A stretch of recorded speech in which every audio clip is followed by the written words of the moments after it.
kiwacho kama ni iye gi ja Kenya mano wacho ni jatend piny be koro negose nikech en wuone mano yiero jotend migepegi to chal ka gima ne ok obedo gi noko rango makare kano yiero gi manyaka ne dhire kore kogologi. Awacho ni niya, teko te mar yiero ng'ama bedo jatend migawo nitie kuom ji ariyo. President en otimo gimiluongo ni nomination. Okawo nying go to tere parliament. Teko koro mar ng'iyo ng'ama owinjo bed minister en parliament. Anano wacho nitie chazi miyo MCPs no wacho ni wane waringo oko jogo no ok wayiego. Gima ne gitimo ne nang'o? Nok waneno dissenting voices mane gindiko. Koro nyiso ni akara sani midhi e vetting ni.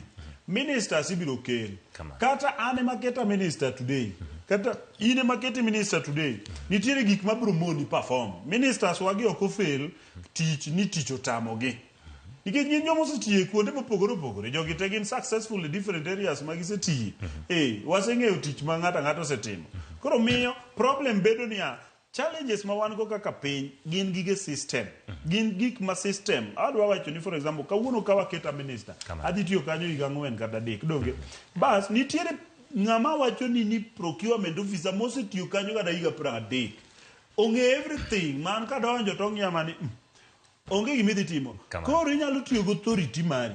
To gima duong' ma adwa wacho mondo mi corruption orume Kenya ka nyaka jowa matindo Gen Zs wagi koro dog gir procurement officer gidhi awinjo ni gisalimia ji gidhi gisalimia jo procurement officer ka giyudo ni governor for example kata governors magi wacho ni governor ni makosa ananeno kata dalo wagujo governor ma Homa Bay onge makosa. The main thing en ya mondo mi governor access pesa miwacho ni lalgi nitie ng'ama nyaka sign ne mondo kaw pesa kata in ing'eyo ni onge kamoro amora ma governor kata president kata minister sign mondo mi pesa owuogi nitie ng'ama sign chieng' ma jok ma sign gibiro wacho ni fine wan kotek to riembwa ure tich ok wabi sign to waneni procurement officers 100 oriembie tich ni ne gidagi sign gima minister dwaro mondo jenziso di omos ministers nikech katiket mana minister kawuono to ok waloko system mantiere is a problem. My mommy yudo niya inyalo will principles e skunde goal principle makaterka riemb nyaka principle moro school pod gore mapi the reason en niya samoro deputy principal man ka osetiyo kao jony ma okdhi samoro senior master ong'iyo makata kel ma principal moro to ng'imani samoro jatedo ong'iyo makata koro performance onge ana wacho the main thing ana japuonj mano experience man the thing is not about the head it's not about the minister it's about the system